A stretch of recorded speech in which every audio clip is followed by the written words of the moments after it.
Hi my dear friends, வணக்கம் and welcome to எனக்கு பிடித்த சமையல். ஃப்ரெண்ட்ஸ் நமக்கு என்ன பார்க்க போகிறோம் அப்படின்னா நம்ம எல்லாருக்குமே ரொம்ப யூஸ்ஃபுல்லான ஒரு வீடியோ தாங்க இன்றைக்கி உங்கள் கூட ஷேர் பண்ண போகிறேன்.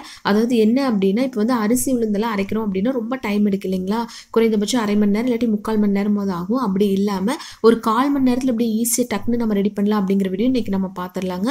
ஸோ வீடியோ ஃபுல்லாக பார்த்துட்டு யூஸ்ஃபுல்லாக இருக்குன்னு நினச்சிங்க அப்படின்னா லைக் ஷேர் பண்ணி நம்ம சேனலை சப்போர்ட் பண்ணுங்கள். இப்போ வாங்க வீடியோக்குள்ளே போகலாம். இப்போ ஃபஸ்ட்டு எப்பவும் போல் நம்ம அரிசி உளுந்தெல்லாம் ஊற வச்சு எடுத்துக்கலாங்க. 4 டம்ளர் அளவுக்கு இட்லி அரிசி எடுக்கிறீங்க அப்படின்னா அதே டம்ளரில் 1 டம்ளர் அளவுக்கு உளுந்த பருப்பு எடுத்தோம் அப்படின்னா கரெக்டாக இருக்குங்க. மேக்ஸிமம் இந்த அளவுகள் நிறைய பேருக்கு தெரிஞ்சிருந்தாலும் ஒரு சிலர் தெரியாமல் இருப்பாங்க இல்லைங்களா, அவங்களுக்காக ஷேர் பண்ணியிருக்கேன். இப்போ 1 டம்ளர் அளவுக்கு உளுந்த பருப்பு ஒரு பாத்திரத்தில் சேர்த்து தேவையான அளவு தண்ணி சேர்த்து 2-3 டைம் நல்லா வாஷ் பண்ணி எடுத்துக்கலாங்க. எடுத்துகிட்டு இப்போ தேவையான அளவு தண்ணி சேர்த்து நம்ம ஃப்ரிட்ஜில் இது அப்படியே 1 மணி நேரம் வச்சிடலாம். நீங்கள் வெளியில் வைக்கிற மாதிரி இருந்தாலும் வச்சுக்கலாங்க. நெக்ஸ்ட் ஒரு பாத்திரத்தில் 4 டம்ளர் அளவுக்கு இட்லி அரிசி சேர்த்துக்கலாங்க. சேர்த்து இதையும் தண்ணி சேர்த்து 2-3 டைம் நல்லா வாஷ் பண்ணி எடுத்துக்கலாம். இப்போ நெக்ஸ்ட்டு அரிசி முழுகிற அளவுக்கு தண்ணி சேர்த்துக்கலாங்க. தண்ணி சேர்த்து ஒரு 1.5 மணி நேரம் அப்படியே இருக்கட்டும். அதுக்கப்புறம் எடுத்து பார்க்கலாம். நல்லா ஊறினதுக்கப்புறம் நமக்கு தண்ணி தேவைப்பட்டுச்சு அப்படின்னா அரிசி அரைக்கும் போது இந்த தண்ணியை நம்ம யூஸ் பண்ணிக்கலாங்க. இப்போ கரெக்டாக 1 மணி நேரம் உளுந்து ஊறிடுச்சுங்க. தண்ணி ஃபுல்லாக வடிச்சிட்டு ஃபஸ்ட்டு ஒரு மிக்ஸி ஜாரில் சேர்த்துக்கலாம். ஃபஸ்ட்டே ஃபுல்லாக மிக்ஸியில் அரைக்கிறோமா அப்படின்னா கண்டிப்பாக கிடையாதுங்க. வீடியோ ஃபுல்லாக பாருங்கள். இந்த டிப் நிறைய பேருக்கு ரொம்பவுமே யூஸ்ஃபுல்லாக இருக்கும். இப்போ தண்ணி ஃபுல்லாக வடிச்சிட்டு நம்ம உளுந்த பருப்பு ஃபுல்லாக மிக்ஸி ஜாரில் சேர்த்துட்டு இல்லைங்களா, இப்போ வந்து விட்டு நம்ம லைட்டாக ஒரு சுற்றி விட்டு எடுத்துக்கலாங்க. அதுக்கப்புறம் இதை லைட்டாக தண்ணி சேர்த்து ஃபுல்லாக அரைக்க தேவையில்லைங்க, கொஞ்சம் குறப்பாக அரைச்சி எடுத்துக்கலாம். அந்த உளுந்த பருப்பு ஊற வச்சு இல்லைங்களா, அந்த தண்ணி வேஸ்ட் பண்ணாமல் தண்ணி தேவைப்பட்டுச்சு அப்படின்னா அந்த தண்ணியை சேர்த்து இது லைட்டாக ஒரு சுற்றி விட்டு எடுத்துக்கலாங்க.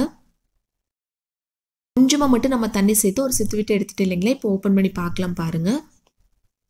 இந்த மாதிரி இருக்கணுங்க. இப்போ ஆஃப் பண்ணிவிட்டு நம்ம அப்படியே வந்து கிரைண்டருக்கு மாற்றிக்கலாம். நிறைய பேர் கேட்பீங்க நம்ம ஸ்டார்டிங்லேயே மிக்ஸிலேயே ஃபுல்லாக அரைச்சிக்கலாம், இல்லை அப்படின்னா கிரைண்டர்லேயே வந்து நம்ம ஃபஸ்ட்டே போட்டு அரைச்சிக்கலாம், இது எதுக்கு 2 வேலையே தெரியுது அப்படின்னு நினைப்பீங்க. நானும் அப்படி தாங்க நினச்சேன். என் ஃப்ரெண்டு தான் சொல்லிட்டு இருந்தாங்க. இந்த டிப்பில் ட்ரை பண்ணி பார்த்தேன். இதுக்கு ரொம்ப ஈஸியாக இருக்குங்க.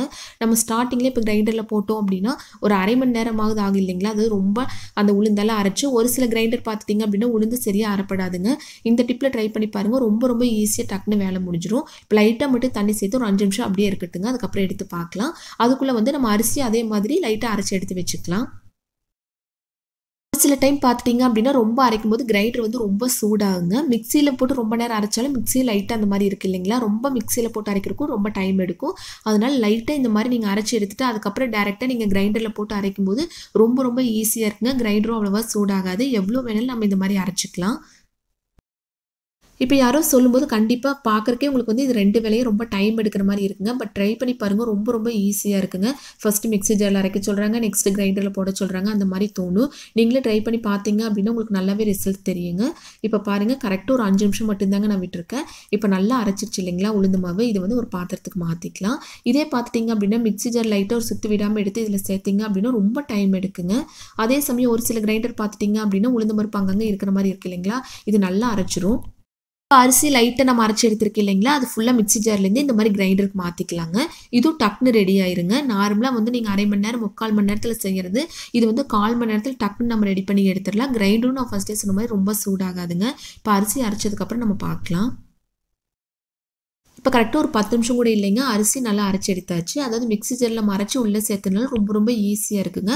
மிக்ஸி ஜாரில் ரொம்ப நைஸாக அரைக்கணுங்கிறது கிடையாதுங்க. நான் ஃபஸ்ட்டே சொன்னேன் இல்லைங்களா, கொஞ்சமாக அரைக்குறையாக அரைச்சி எடுத்துட்டு நம்ம இதில் சேர்த்து அரைச்சிட்டோம் அப்படின்னா ரொம்ப ஈஸியாக இருக்குங்க. இப்போ கிரைண்டர் வந்து எப்படி ஈஸியாக க்ளீன் பண்ணலாம் அப்படிங்கிறது நம்ம இப்போ பார்த்துடலாம். இந்த மாதிரி ப்ரஷ் இருக்குது இல்லைங்களா, லைட்டாக கிரைண்டர் ஆன் பண்ணி விட்டு கொஞ்சமாக தண்ணி சேர்த்து இந்த மாதிரி வச்சிட்டிங்க அப்படின்னா ரொம்ப ஈஸியாக க்ளீன் பண்ணிக்கலாங்க. அதுக்கப்புறம் தண்ணியில் ஒரு டைம் வாஷ் பண்ணி எடுத்து வச்சிட்டிங்க அப்படின்னா டக்குன்னு வேலை முடிஞ்சிடும். மிக்ஸி ஜார் வந்து ஃபஸ்ட் நம்ம உளுந்த பருப்பு அரைச்சிட்டு நெக்ஸ்ட்டு அரிசி அரைக்கிறதுனால அது க்ளீன் பண்ணக்கு ரொம்ப ஈஸியாக இருக்குங்க. ஒருவேளை உங்களுக்கு கஷ்டமாக இருக்குது அப்படின்னா கொஞ்சமாக விம் ஜெல் லைட்டாக தண்ணி சேர்த்து மிக்ஸி ஜாரில் ஒரு சுற்றி விட்டு எடுத்துட்டிங்க அப்படின்னா அது க்ளீன் பண்ணதுக்கும் ரொம்ப ஈஸியாக தாங்க இருக்கும். இப்போ தேவையான அளவு உப்பு சேர்த்து கலந்து எடுத்து வச்சாச்சுங்க. இப்போ மூடி போட்டு மூடி வச்சிடலாம். ஒரு 6 மணி நேரத்துக்கு அப்புறம் நம்ம எடுத்து பார்க்கலாங்க. பாருங்கள், மாவு நல்லா பொங்கி வந்துருச்சு. நான் இட்லி ஊற்றிட்டு கூட உங்ககிட்ட காமிக்கிறேன். இது வந்து பார்க்குற கொஞ்சம் கஷ்டமாக இருந்தாலும் நீங்கள் இந்த மாதிரி ட்ரை பண்ணி பாருங்கள். ரொம்ப ஈஸியாக இருக்குங்க. நீங்கள் வந்து நார்மலாக கிரைண்டரில் சேர்த்து அரைக்கிறக்கும் இந்த மாதிரி லைட்டாக வந்து மிக்ஸி ஜாரில் அரைச்சி அதுக்கப்புறம் கிரைண்டரில் சேர்த்துருக்கும் உங்களுக்கு நல்லாவே டிஃப்ரென்ஸ் தெரியுங்க. இட்லியும் நல்லா பூ போல் சூப்பராக ரெடியாக இருக்குது பாருங்கள். இப்போ இது லைட்டாக ஆடினதுக்கப்புறம் ஒரு பிளேட்டுக்கு மாற்றிக்கலாம். இப்போ ரொம்ப பெரிய ஃபேமிலியாக இருந்துச்சு அப்படின்னா அரிசி உளுந்தெல்லாம் அரைக்கிற கொஞ்சம் டைம் எடுக்கு இல்லைங்களா, கிரைண்டரும் ரொம்ப சூடாயிருங்க. அந்த மாதிரி டைமில் இந்த மெத்தடில் ட்ரை பண்ணி பாருங்கள். நான் மிக்ஸி ஜார் மட்டும்தான் எக்ஸ்ட்ராவாக க்ளீன் பண்ணுற மாதிரி இருக்கும். அதை எப்படி ஈஸியாக க்ளீன் பண்ணலாங்கிற டிப் கூட நான் ஷேர் பண்ணிட்டேன். கண்டிப்பாக எல்லாருமே இந்த மெத்தடில் ட்ரை பண்ணி பாருங்கள். ட்ரை பண்ணி பார்த்துட்டு எப்படி இருந்துச்சுன்னு உங்கள் ஃபீட்பேக் மறக்காமல் என் கூட ஷேர் பண்ணுங்கள். இந்த வீடியோ கண்டிப்பாக நிறைய பேருக்கு ரொம்பவே யூஸ்ஃபுல்லாக இருக்குன்னு நினைக்கிறேன். அப்படி யூஸ்ஃபுல்லாக இருக்குன்னு நினச்சிங்க அப்படின்னா லைக் ஷேர் பண்ணி நம்ம சேனலை சப்போர்ட் பண்ணுங்கள். தேங்க்யூ.